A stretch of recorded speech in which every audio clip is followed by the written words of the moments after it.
Olá, seja bem-vindo ao curso Segurança no Desenvolvimento de Software da SafeSource. Meu nome é Ricardo Albuquerque. Olá, então esse é o curso de Segurança no Desenvolvimento de Software e a gente vai falar agora sobre outros ataques a aplicações locais e mobile. Tem um monte de pequenos ataques aqui que a gente vai checar, mas como eu falei para vocês, o nosso foco era na aplicação web, embora a gente vá ver essas aqui em algum detalhe, a gente vai ver mais adiante também uma série de formas de prevenir esse tipo de ataque. Mas os ataques a aplicações locais e mobile são mais simples de entender e mais rápidos de perceber a coisa. A gente vai tratar eles de forma conjunta neste item, que atende nesse módulo que atende aos itens 2.2.2 e 2.2.3 da nossa ementa. Bom, primeiro a gente tem que definir o que são aplicações locais ou aplicações com cliente rico. O que é isso? Bom, basicamente, em última análise, são aplicações que rodam código nativo na sua máquina, na máquina do usuário. Porque, veja, aplicações web também rodam código na sua máquina, mas rodam só código dentro do navegador, só o JavaScript, só aquela parte de apresentação ali. Um cliente rico, uma coisa local, ele vai rodar na máquina mesmo, código nativo. Exemplos desse tipo de sistema são sistemas cliente-servidor, em que você tem uma parte, geralmente em Delphi ou Visual Basic, que é instalada na máquina do usuário, e esse sistema instalado na máquina do usuário conecta-se com um servidor de banco de dados diretamente. Outro exemplo são sistemas standalone, como Word, Excel e outros sistemas que rodam na máquina sem necessitar de conexão com um banco de dados ou algum elemento externo. Lógico, eu estou me referindo aqui ao pacote tradicional do Office. A Microsoft tem agora a versão 365 do Office, que realmente tem um servidor e coisa e tal, é toda na web. Existem também alguns sistemas multicamadas, em que a camada de interface roda na máquina do usuário, e daí ela comunica não com o banco de dados diretamente, mas comunica-se com o servidor de aplicações que, por sua vez, vai fazer a comunicação com o banco de dados. Um exemplo desse tipo de sistema é o SAP, na versão que é instalada na máquina do usuário. Então, basicamente, qualquer sistema que você instale na máquina do usuário, ele vai ser um sistema local, vai ser uma aplicação local, e vão ter algumas vulnerabilidades que nós vamos ver aqui a seguida. Existem, porém, algumas situações em que código compilado pode rodar na máquina do usuário, da máquina do cliente, mesmo sem necessitar da instalação formal disso. Tipicamente, algumas aplicações web podem fazer uso de objetos tipo ActiveX, Silverlight, Applet Java, XBAP. Todos esses são alguns mecanismos para você trazer um componente compilado que vai rodar na máquina do usuário.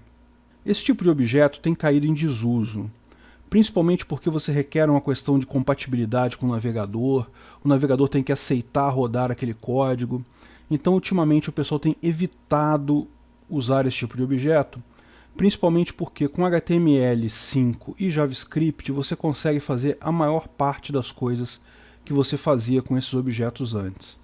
Mas ainda assim, pode ser que você tenha algum código desse tipo, então é importante saber que as fragilidades que a gente vai estudar aqui também afetam esse tipo de objeto. Por que as pessoas fazem isso? Ou seja, por que elas usam aplicações instaladas na máquina ao invés de aplicações puramente web, que seriam a alternativa? As vantagens são uma interface mais rápida e poderosa, como ela roda localmente, ela é muito mais rápida do que qualquer alternativa via web. O funcionamento offline, então, se a sua aplicação por um momento está sem conexão com o servidor, ela continua funcionando ao contrário de uma aplicação web. Ela tem acesso mais amplo à máquina, então ela consegue acessar arquivos e outras informações que uma aplicação web não teria como acessar. E também pode ser por aliviar o processamento no servidor. Se você tem um cliente com código que roda no cliente, é menos capacidade de processamento que você está requerendo do seu servidor. Então, existem sim uma série de situações em que aplicações locais ainda têm vantagem sobre aplicações web ou aplicações remotas. Mas as aplicações locais elas também têm algumas desvantagens. E você vai ver que a maior parte delas tem a ver com a segurança. A primeira delas, as atualizações ficam mais complicadas. Quando você tem uma aplicação web e você atualiza essa aplicação web, basicamente você vai atualizar o seu servidor web e pronto. Os seus clientes automaticamente já começam a ver a nova versão do servidor web e não há grandes problemas aí. Quando você tem aplicações locais, você tem uma preocupação maior. Você precisa atualizar não só o seu servidor, como todos os pacotes que estão instalados em todas as máquinas de todos os usuários. Aplicações locais também são altamente dependentes da máquina do cliente. Enquanto uma aplicação web vai rodar em Windows, Linux, Mac, no seu iPhone, no seu Android, em qualquer lugar, uma aplicação local ela vai depender da máquina do cliente. Você pode ter múltiplas versões para múltiplas plataformas, você pode adotar uma arquitetura que seja naturalmente multiplataforma, como Java, mas isso tudo implica em mais complicações do que uma aplicação web. Mas os principais problemas de segurança são: uma aplicação que roda localmente, ela pode ser vista totalmente pelo usuário, pode ser adulterada pelo usuário. A gente vai ver, esse é um grande ataque que você tem sobre aplicações. Existem contramedidas para isso, mas são contramedidas que não são totalmente efetivas. Então, na verdade, você tem que considerar que todo código que roda na máquina do cliente é um código suscetível a ser alterado. Não há como ter outra filosofia assim. E, finalmente, o código que está rodando na máquina do usuário está suscetível a vírus e trojans e outras adulterações da camada subjacente do sistema operacional. Uma aplicação é sempre tão segura quanto o elo mais fraco dela. Então, se o sistema operacional já está corrompido, a sua aplicação local ela tem uma chance muito grande de também se corromper. Repara que todos esses aspectos que a gente falou aqui valem também para aplicações de celular. Aplicações para celular tem basicamente três tipos. Você tem o Web App. O Web App é um tipo de aplicação que basicamente é um site web encapsulado na forma de um ícone.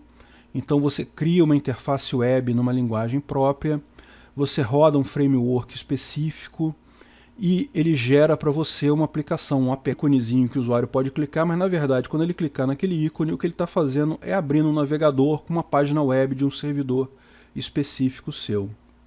O contrário disso, você tem aplicações para celular, aplicações mobile, que são nativas, então são aquelas aplicações que são escritas em Objective-C ou Swift, né, para o iOS.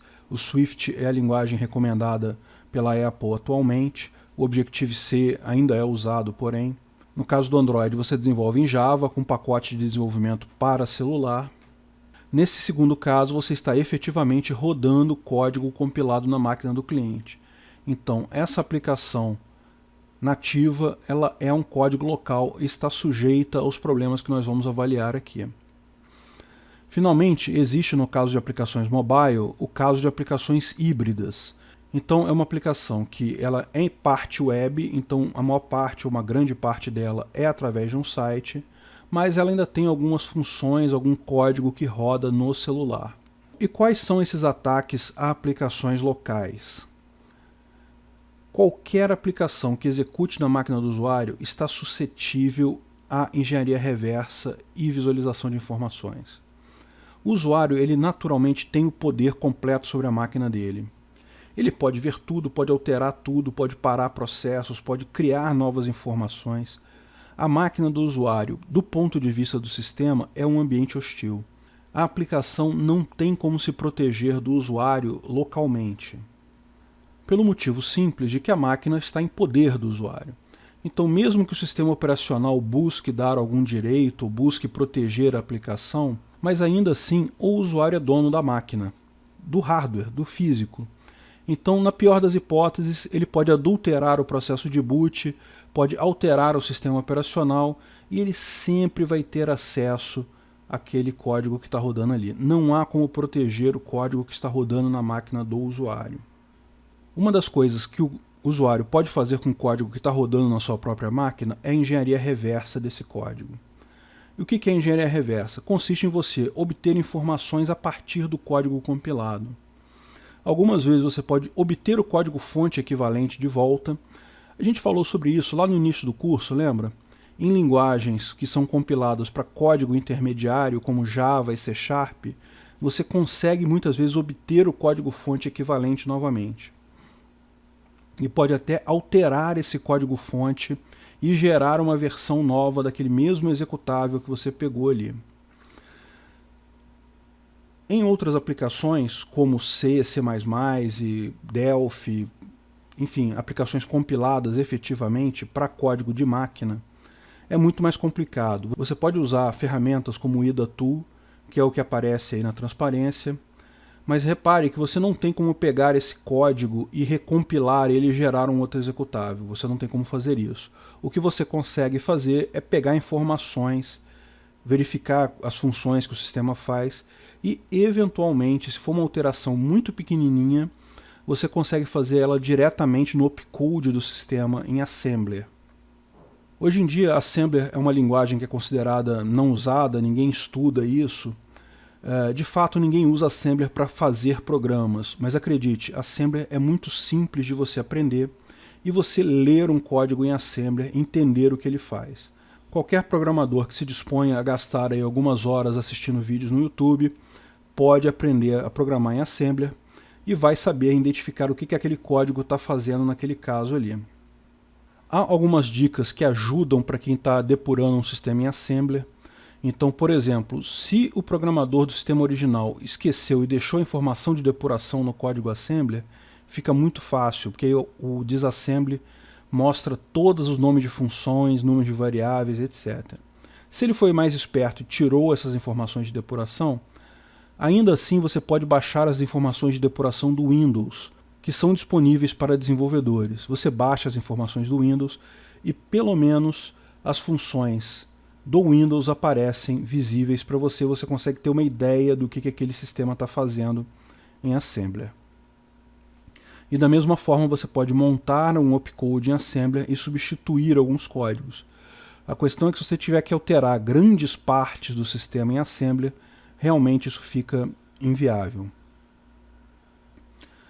A gente já viu que o código-fonte Java ele é compilado para uma linguagem intermediária, para um código intermediário, GIL ou SMALI. Tipicamente esses arquivos são arquivos .class, que por sua vez executam em cima de uma JVM, que essa sim vai transformar aquela linguagem intermediária no opcode daquele processador específico.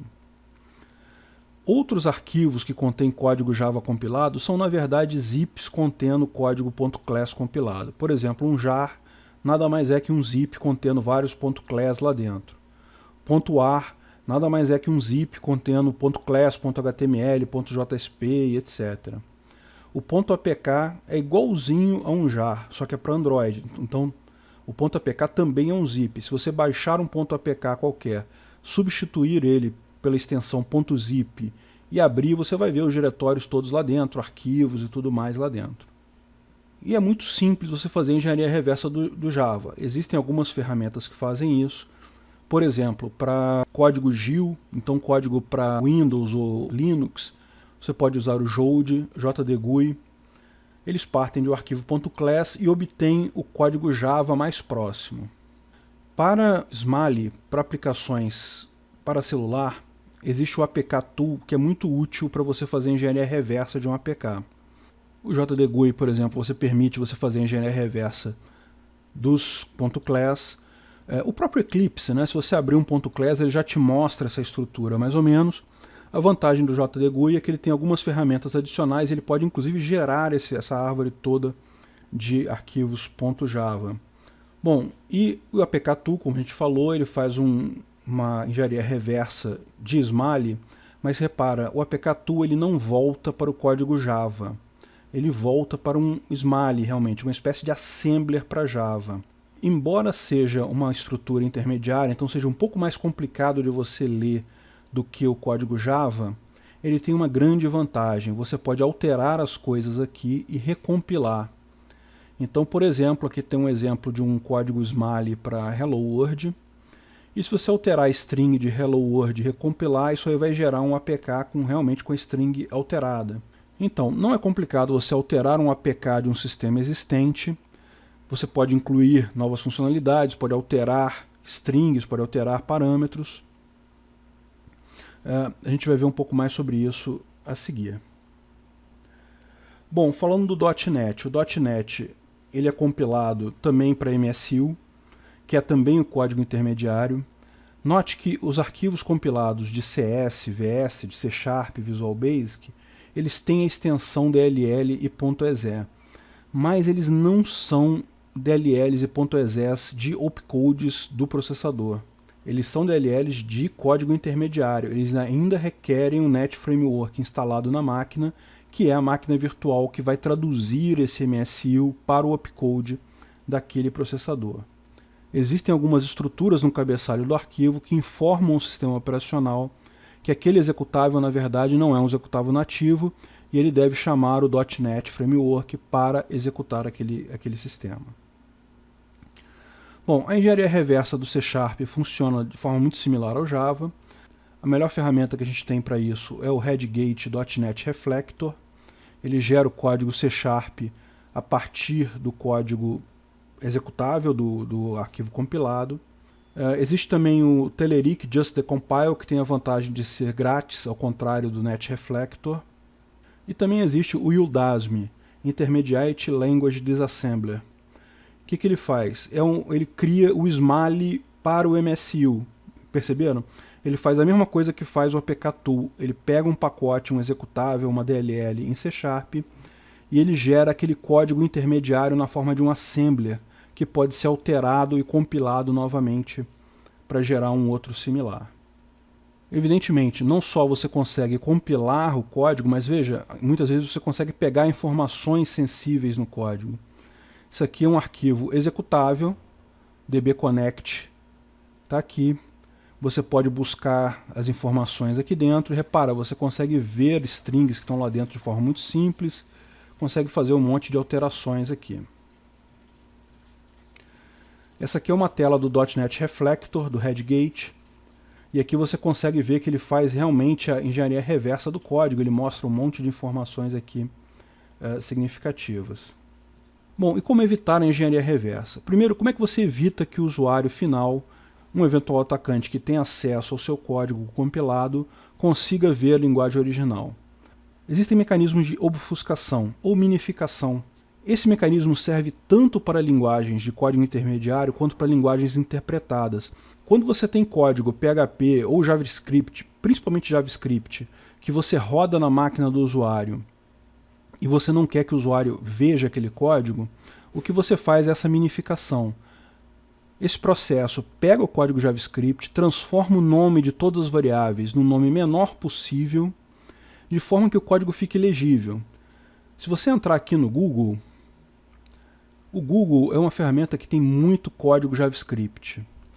Se você buscar um código JavaScript original do Google,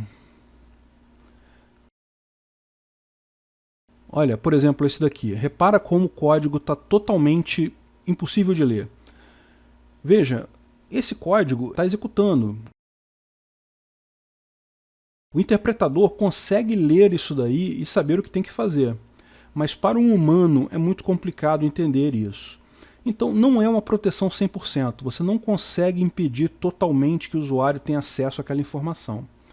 Mas realmente você consegue tornar ela bastante difícil para o usuário conseguir entender.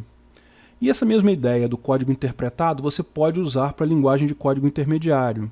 Então programas em Java ou em C# que vão ser instalados na máquina do usuário, é muito importante que eles passem por um mecanismo de obfuscação, que torne todas as variáveis pequenas, de forma que para uma pessoa que faça a engenharia reversa disso, ela vai continuar vendo tudo, mas os nomes das classes vão ser todas A, B, C, D, E, F, G, ou seja, não tem como uma pessoa saber exatamente o que aquilo significa.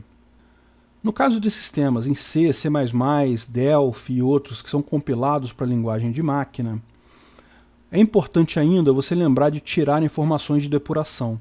Como a gente viu, informações de depuração podem ajudar muito um eventual atacante a fazer a engenharia reversa do seu código. Mas ele ainda pode alterar aquele código. Embora o código esteja obfuscado, esteja difícil de ver, mas se ele for um cara persistente, ele vai conseguir entender aquilo ali, vai entender como é que pode ser alterado aquilo, faz a alteração, pode gerar uma nova versão daquele sistema com uma adulteração. Como você faz para impedir isso? Tipicamente, a única saída para isso é você incluir uma assinatura digital do seu código. O que essa assinatura digital faz? No momento que você tem aquele executável assinado digitalmente, se alguém alterar qualquer byte naquele executável, a assinatura digital não vale mais, ela vai acusar o erro. Então, você tem como saber que um determinado executável foi alterado. Mas isso só é efetivo quando o sistema operacional verifica isso. Ou seja, a assinatura digital não está mais válida, mas o programa continua sendo um programa válido. Então, se o usuário executar aquele programa mesmo com assinatura inválida, não adiantou de nada. Ou seja, a assinatura digital ajuda, mas requer mais do que isso. Requer que o ambiente faça uma verificação dessa assinatura. Vamos entender exatamente como é que é essa assinatura digital, porque isso é importante para a gente entender essa contramedida. Bom, a assinatura digital ela é baseada em criptografia assimétrica. O que é criptografia assimétrica? Você tem um algoritmo que requer duas chaves. Você pega o texto em claro, passa a chave 1 para o algoritmo, ele vai te gerar o texto cifrado.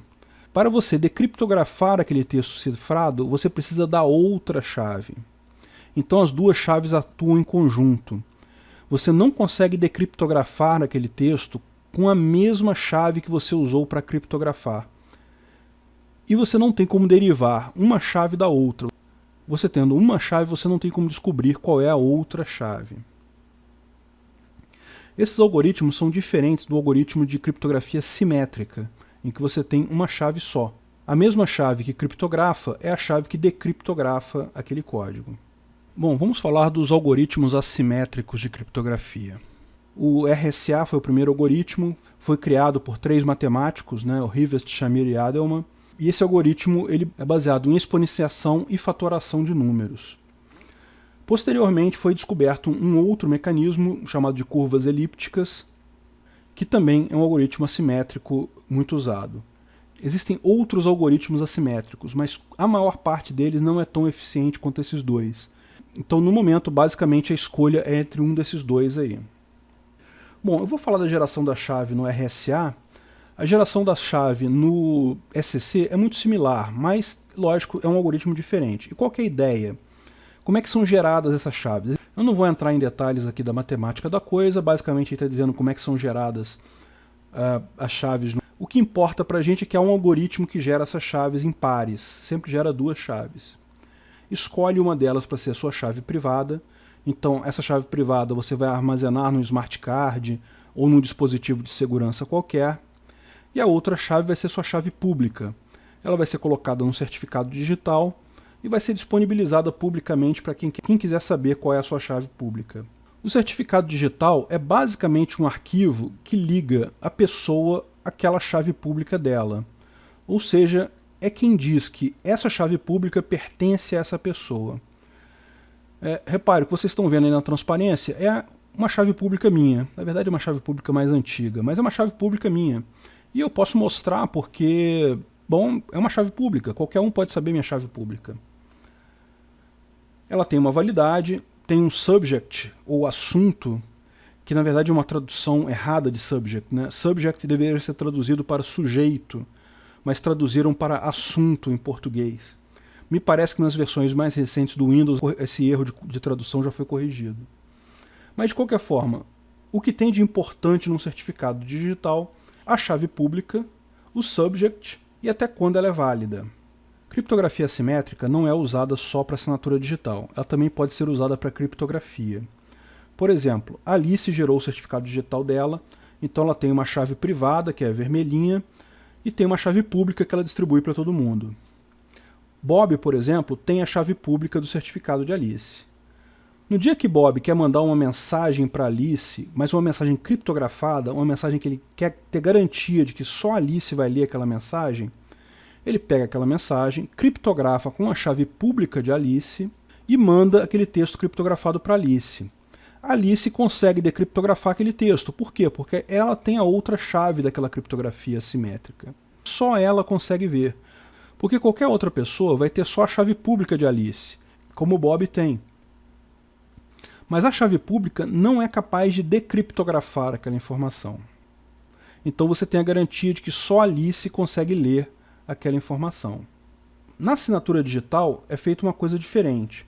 Alice quer comprovar que determinada mensagem veio dela. Então o que ela faz? Ela escreve a mensagem, calcula o hash da mensagem, e aí ela criptografa o hash da mensagem com a chave privada dela. E ela manda para Bob a mensagem e o hash criptografado. Veja, a mensagem em si não está criptografada, só o hash que foi criptografado. A assinatura digital não protege a confidencialidade, ele só garante a autoria daquela informação.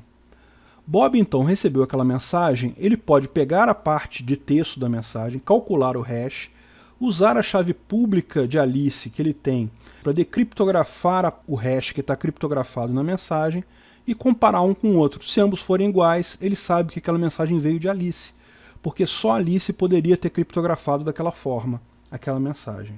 Não só isso, mas se alguém também alterar o texto da mensagem, mudar qualquer detalhe no texto da mensagem, o hash não vai ser mais o mesmo. Então, Bob vai ter certeza que a mensagem ou não veio de Alice, ou foi modificada no meio do caminho. A gente já viu como é que é usada a assinatura digital. Agora, se o certificado digital é o que diz a minha ligação com a minha chave pública, então o que me impede de gerar um par de chaves assimétricas, tá? Eu conheço o algoritmo de geração de chaves, eu gero um par de chaves assimétricas, pego uma chave privada para mim, e aí nessa chave pública desse par, eu coloco o nome de outra pessoa, sei lá, presidente da Petrobras, e crio um certificado. Isso aqui é um arquivo texto. Eu crio lá um certificado com o subject Petrobras, chave pública, aquela que eu gerei na minha máquina, e válido até o final do ano. E daí eu saio fazendo negócios por aí como se fosse a Petrobras no mercado. O que impede de alguém fazer isso? O que garante que o seu certificado é autêntico é porque ele é assinado digitalmente por uma entidade chamada Autoridade Certificadora, AC ou CA em inglês. Essa autoridade certificadora, ela tem uma chave privada dela, que ela pega o seu certificado, assina o seu certificado garantindo que aquele certificado é autêntico. Mas para fazer isso, ela vai te pedir a identidade, CPF, vai exigir que você vá fisicamente num lugar, assinar um documento. Então, se eu tentar fazer isso, evidentemente eu vou gerar um certificado com um formato válido, mas esse certificado meu não é assinado por uma autoridade certificadora.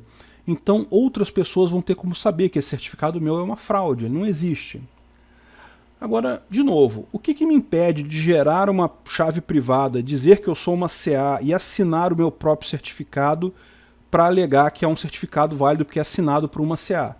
Eu também sei como é que funciona a autoridade certificadora, eu posso gerar uma para mim.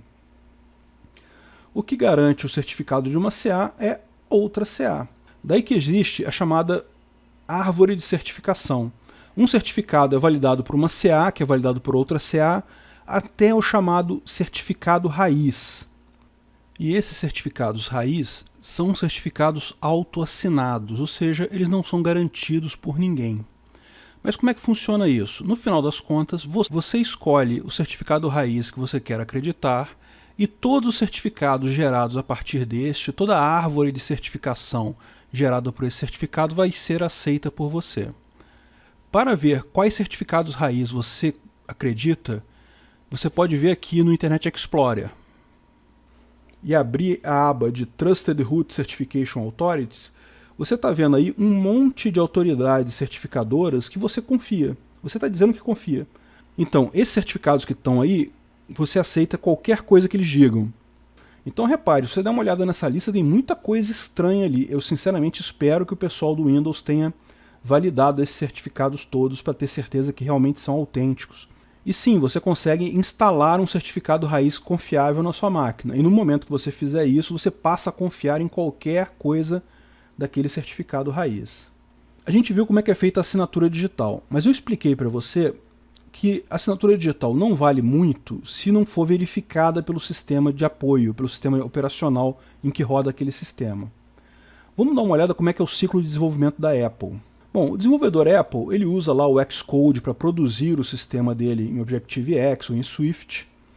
Depois ele assina digitalmente aquele código que ele produziu e manda isso para a Apple, para publicação.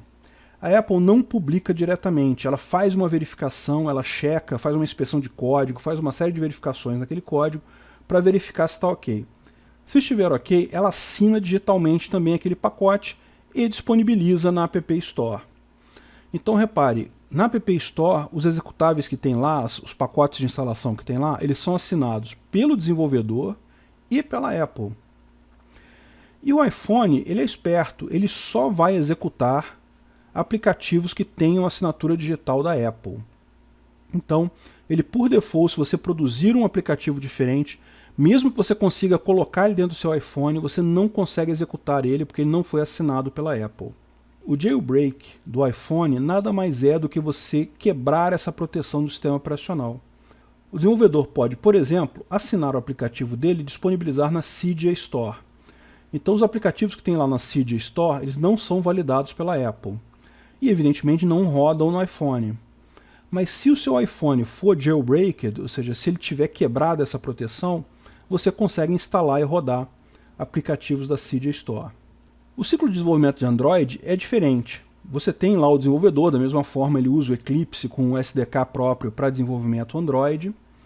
Ele assina digitalmente o APK gerado nesse código de desenvolvimento e disponibiliza isso na Google Play ou em qualquer uma outra loja. Existem dezenas de lojas de aplicativos APK de Android aí no mercado. Inclusive ele pode mandar um link para o APK dele, pode mandar o APK de qualquer forma. O APK precisa ser assinado digitalmente pelo desenvolvedor. Mas repare, aqui não há nenhuma validação feita pela Google ou por qualquer pessoa que seja. O que faz sentido, porque o Android é uma plataforma aberta. Não faria sentido centralizar em alguém a verificação do que é um bom aplicativo ou que é um mau aplicativo. Você tendo um APK assinado digitalmente, ele roda no seu Android. Isso é muito bom para o desenvolvedor, é muito bom para o usuário, mantém o mercado aberto, as coisas são mais baratas, mas isso gera um risco, que é o risco de alteração da APK. Eu posso pegar uma APK legítima no Google Play, por exemplo, de um aplicativo famoso, Candy Crush Saga, por exemplo.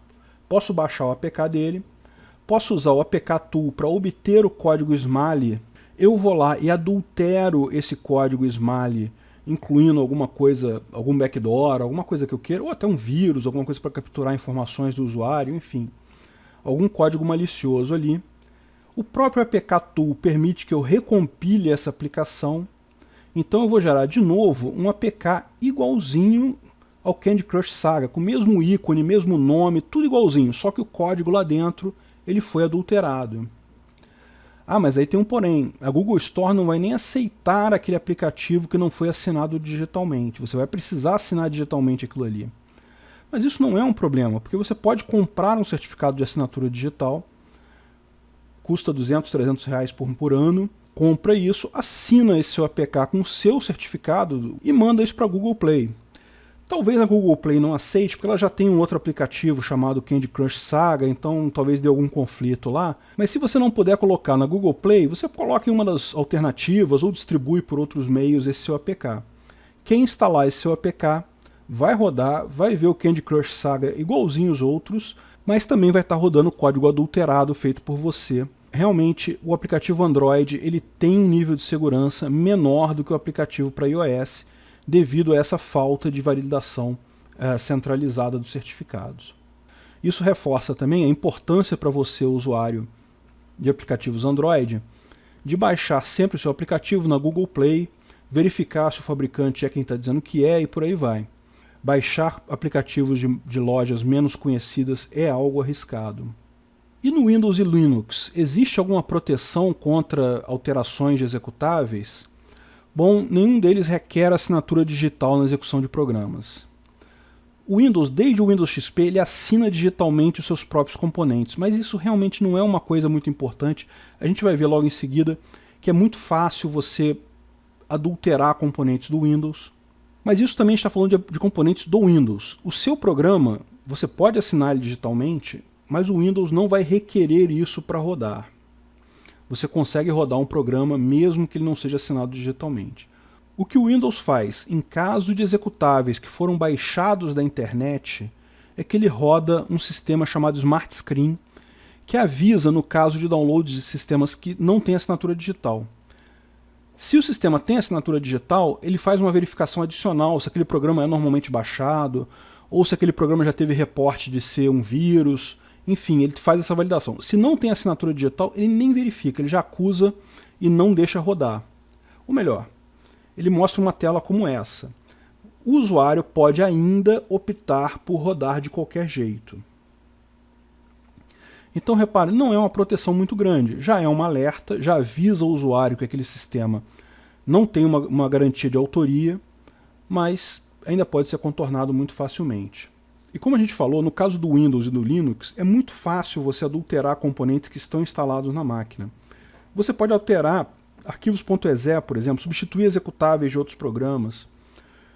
É muito fácil, mesmo quando o arquivo executável está preso por algum serviço, algum device driver, você pode mandar uma alteração com move delay until reboot, que ele é alterado no próximo reboot. Então sempre tem como substituir executáveis no Windows e no Linux. E lembra, a assinatura digital aqui é similar àquela assinatura digital do Android, ou seja, basta estar assinado digitalmente, não precisa estar assinado digitalmente pela Microsoft. Você pode alterar uma DLL, por exemplo, a NTDLL, que é a DLL central do Windows, você pode alterar ela, pode assinar digitalmente com o seu certificado, alterar ela com Move Delay Until Reboot, e você vai conseguir rodar aquele código seu no Windows. E por que você consegue alterar essas DLLs mesmo ela verificando a assinatura digital? Porque veja, a DLL que verifica a assinatura digital é a Crypt32DLL. Então se você trocar essa DLL logo no início, você consegue contornar o próprio mecanismo do Windows de verificação de assinatura. Então dali para frente, tudo que entrar, você consegue rodar. Bom, além desses truques com o código do sistema, é importante a gente notar que existem ferramentas para você ver informações do sistema.